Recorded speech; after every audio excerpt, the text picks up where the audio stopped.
Hello and welcome. My name's Hollywood Joe Tussing, and tonight we are watching UFC 225, Robert Whittaker versus Yoel Romero, Part 2.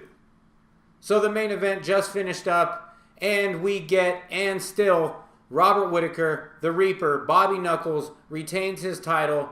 He defeats Yoel Romero by decision for the second time, this time in an even closer fight than their first. In the first round, Yoel Romero employed a very different tactic than he did in the first fight.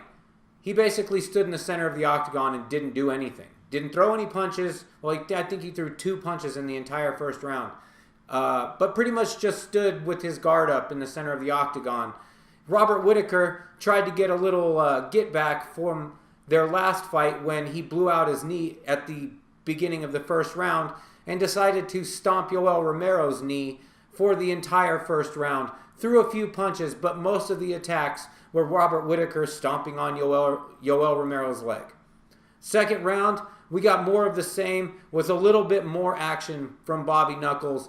He started throwing a few more combos, but still stomping at the knee. Yoel Romero decided to change up his strategy a bit by switching the way he was holding his hands and sticking one elbow out in Robert Whittaker's direction. Sort of a boxing style guard, sort of.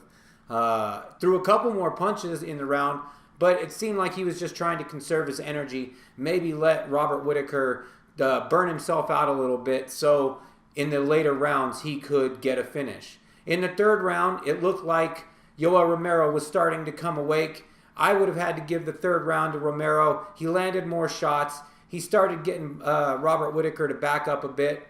Then in the fourth round, Yoel Romero was able to drop Robert Whittaker, but Whittaker recovered very well. I would have to give the round to Romero for the knockdown, but it's a very tough round to score. In the fifth round, Yoel Romero kind of goes for broke. He actually drops Robert Whittaker again, finishes on top, doing some ground and pound. It looked like Yoel Romero might get the decision, but the judges decided to give it to Robert Whittaker again. So, and still, we have Robert Whittaker, the middleweight champion, turns away Yoel Romero at 41 years old. There's talk of a rubber match. I would really like to see a rubber match in this fight. They just really haven't gotten a definitive result. Both fights have been very close. This one even more so than the first. I actually think that Yoel Romero did enough. He did more damage. He landed the more effective strikes when he did decide to throw. And so I would have had to have given the fight, the first 2 to Robert Whittaker, and then the last 3 rounds to Yoel Romero. The judging, something needs to be done in MMA. It's not precise at all. It's basically just throwing spaghetti at the wall and hoping it sticks at this point. They're just...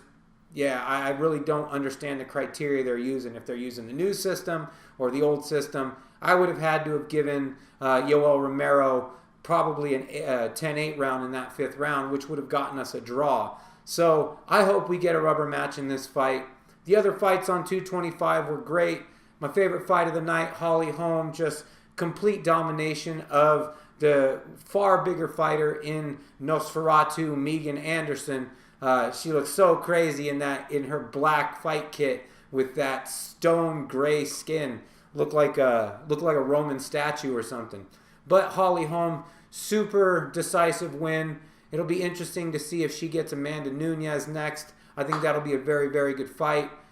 Great fight between RDA and Colby Covington. Really was hoping that RDA would have gotten more started in the 4th and 5th round, but Colby Covington just turned it on in that 5th round and smothered any chance of RDA getting the 2 division titles.